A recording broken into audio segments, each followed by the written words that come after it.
Subscribe to our YouTube channel and press the bell icon to get the latest updates. दोस्तों, आपने अक्सर शिव मंदिरों में देखा होगा कि लोग भगवान शिव के सामने बैठे उनके वाहन नंदी के कान में अपनी मनोकामना कहते हैं। उन्हें विश्वास होता है कि नंदी के कान में कही गई उनकी बात भगवान शिव तक जरूर पहुंचती है और वो पूरी भी होती है। क्या सच में ऐसा होता है? आप कहेंगे कि भगवान शिव जब साक्षात सामने बैठे हैं तो फिर नंदी के माध्यम से अपनी बात उन तक पहुंचाने का क्या मतलब बनता है? सीधे शिव जी से भी तो कहा जा सकता है। तो चलिए आज हम बताते हैं इसके बारे में।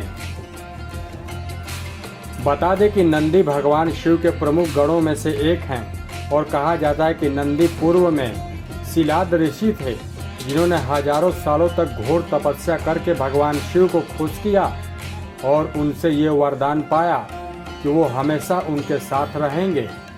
शिलाद ऋषि की तपस्या से प्रसन्न होकर भगवान शिव ने उन्हें अपने वाहन के रूप में हमेशा अपने साथ रखने का वचन दिया और तभी से वो नंदी के रूप में शिव जी के साथ रहते हैं। शिव महापुराण के अनुसार भगवान शिव हमेशा ही तपस्या में लीन रहते हैं। वो बंद आंखों से भी संपूर्ण जगत के संचालन में सहयोग करते हैं, जबकि नंदी चैतन्यता का प्रतीक हैं, जो कि खुली आंखों और खुले कान से व्यक्त अव्यक्त बातों का भान करता है। पुराणों के अनुसार भगवान शिव की तपस्या में किसी प्रकार का कोई विघ्न न पड़े, इसलिए नंदी चैतन्य अवस्था में उनके तपो स्थल के बाहर तैनात रहते हैं। जो भी भक्त भगवान शिव के पास अपनी समस्या लेकर आता है, नंदी उन्हें वहीं रोक लेते हैं। किसी बाहरी विघ्न से शिव जी की तपस्या भंग ना हो, इसलिए भक्त भी अपनी बात नंदी के कान में कह देते हैं और शिव के तपस्या से बाहर आने पर नंदी उन्हें भक्तों की सारी बातें जस की तस बता देते हैं।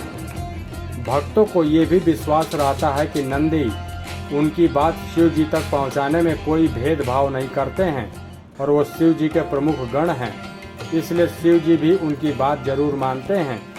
तो दोस्तों, नंदी के कान में कहने के कुछ नियम भी हैं जो कि इस प्रकार हैं। नंदी के कान में भी अपनी समस्या या मनोकामना कहने के कुछ नियम हैं, उनका पालन करना बहुत ही जरूरी है। नंदी के कान में अपनी मनोकामना कहते समय इस बात का ध्यान रखें कि आपकी कही हुई कोई बात और न सुने। अपनी बात इतनी धीमे से कहें कि आपके पास खड़े व्यक्ति को भी उस बात का पता न चले। नंदी के कान में अपनी बात कहते समय अपने होठों को अपने दोनों हाथों से ढक लें ताकि कोई अन्य व्यक्ति उस बात को कहते हुए आपको न देखे। नंदी के कान में कभी भी किसी दूसरे की बुराई, दूसरे व्यक्ति का बुरा करने की बात न कहें, वरना शिव जी के क्रोध का भागी बनना पड़ेगा। नंदी के कान में अपनी मनोकामना कहने से पहले नंदी का पूजन जरूर करें और मनोकामना कहने के बाद नंदी के पास कुछ भेंट जरूर रखें। ये भेंट धन या फलों के रूप में भी हो सकती है।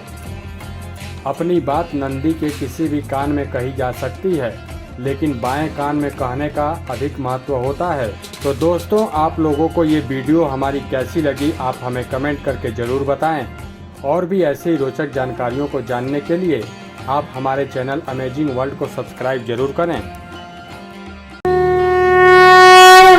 Subscribe to our YouTube channel and press the bell icon to get the latest updates.